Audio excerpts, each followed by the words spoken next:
Assalamualaikum warahmatullahi wabarakatuh. Selamat datang kembali di pembelajaran kimia kelas 11 semester 1. Pada pertemuan kali ini, kita akan melanjutkan pembahasan mengenai kalorimetri. Anda sudah tahu bahwa dalam bab ini kita belajar mengenai termokimia. Nah, di dalam termokimia itu sendiri mempelajari tentang adanya perpindahan energi. Perpindahan energi itu sendiri dalam bentuk apa? Dalam bentuk kalor dan juga kerja. Nah, dalam kalor itu sendiri dapat diukur menggunakan suatu alat yang namanya kalorimeter. Kalorimeter itu menunjukkan adanya perubahan entalpi dan juga perubahan energi dalam. Nah, perubahan entalpi itu sendiri juga dapat dihitung menggunakan 3 cara. Yang pertama ada hukum Hess, yang kedua ada entalpi pembentukan standar, dan yang ketiga ada energi ikat.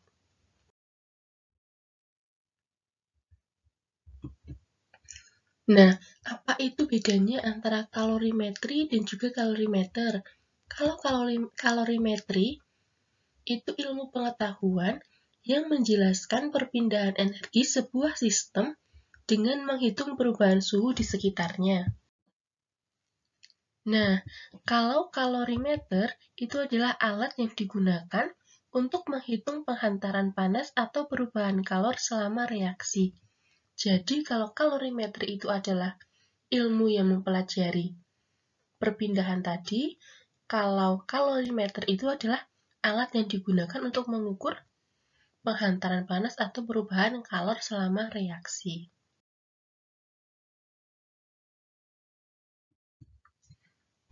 Lalu bagaimana prinsip kerja dari kalorimeter itu sendiri? Jadi, dalam kalorimeter, zat yang digunakan itu, atau zat yang akan direaksikan itu, dimasukkan ke dalam tempat reaksi. Nah, tempat ini dikelilingi oleh air yang telah diketahui masanya. Kalau reaksi yang dibebaskan akan terserap oleh air dan suhu air akan naik. Nah, perubahan suhu air ini diukur dengan termometer. Kalorimeter itu sendiri ditempatkan dalam wadah terisolasi yang berisi air untuk menghindarkan terlepasnya kalor. Nah, berdasarkan fungsinya, kalorimeter itu dibedakan menjadi 4. Yang pertama ada kalorimeter sederhana untuk menentukan kalor reaksi dari semua reaksi, kecuali reaksi pembakaran. Nah, namanya kalorimeter sederhana, berarti dia memang bentuknya sederhana. Nah, ini terbuat dari apa? Bejana, dari styrofoam, namun ada pula yang terbuat dari aluminium. Jadi, kalorimeter tipe ini itu dapat digunakan untuk menentukan kalor jenis logam seperti itu. Yang kedua ada apa? Kalorimeter boom. Kalorimeter boom ini berfungsi untuk menentukan jumlah kalori dalam bahan makanan berdasarkan reaksi pembakaran. Jadi kalau kalorimeter boom ini untuk menentukan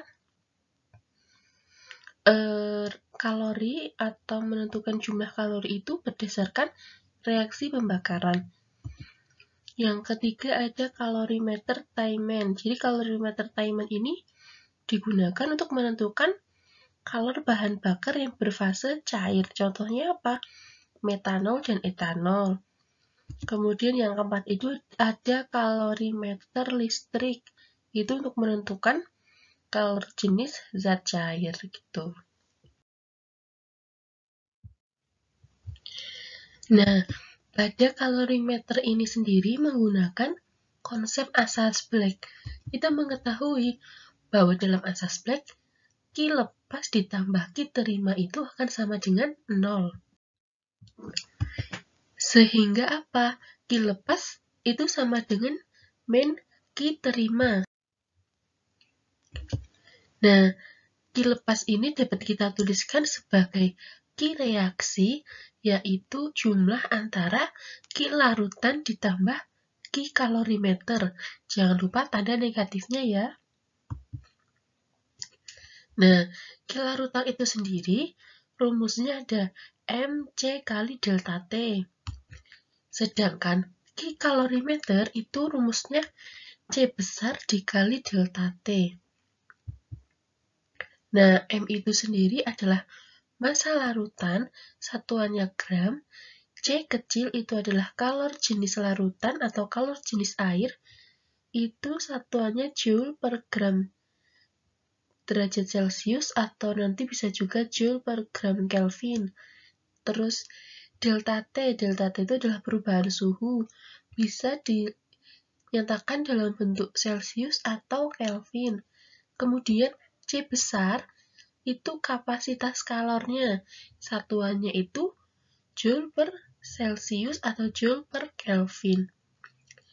Nah, untuk menentukan nilai perubahan entalpi atau delta H dapat dihitung dengan delta H sama dengan Ki reaksi dibagi mol. Ki reaksinya itu tadi apa? Min dari Ki larutan ditambah Ki kalorimeter dibagi dengan mol. Mol masih ingat nggak rumusnya apa?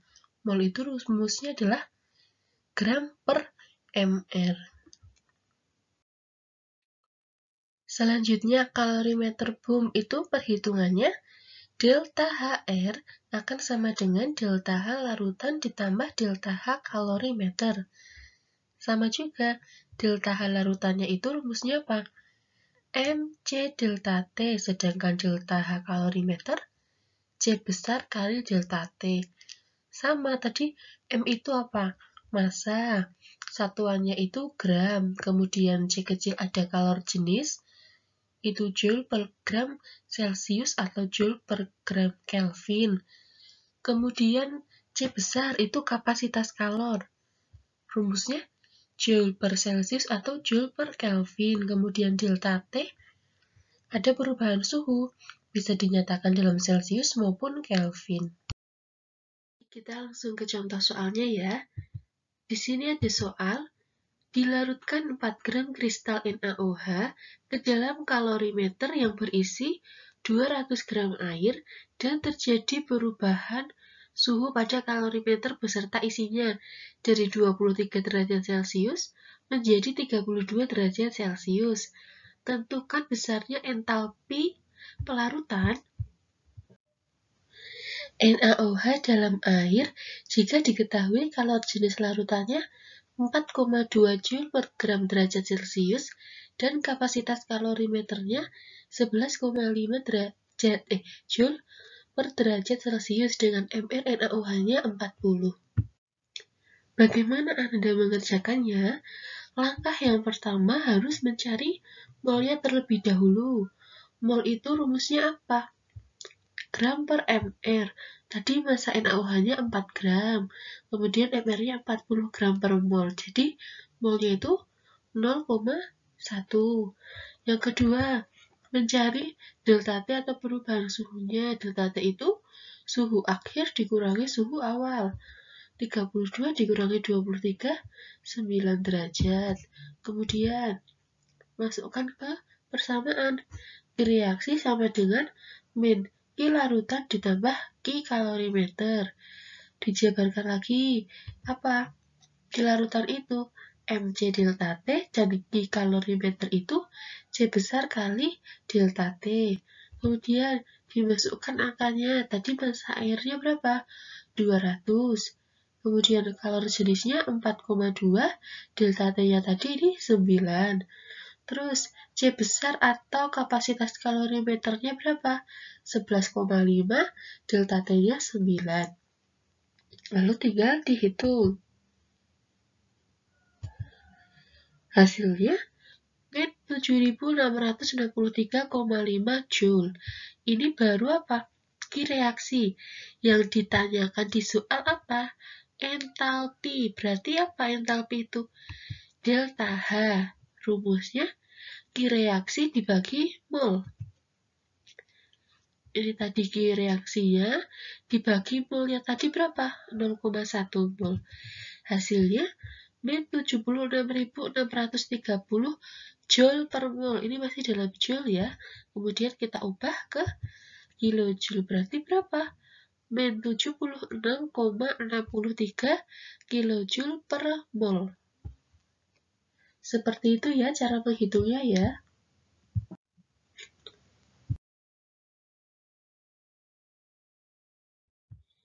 Baik, itu tadi kita sudah mempelajari mengenai kalorimeter. Ada prinsipnya itu bagaimana, jenisnya apa saja. Kemudian tadi ada persamaan dan rumus-rumusnya dan kita sudah mengaplikasikannya ke dalam soal. Begitu, Ibu cukupkan. Kurang lebihnya mohon maaf. Wassalamualaikum warahmatullahi wabarakatuh.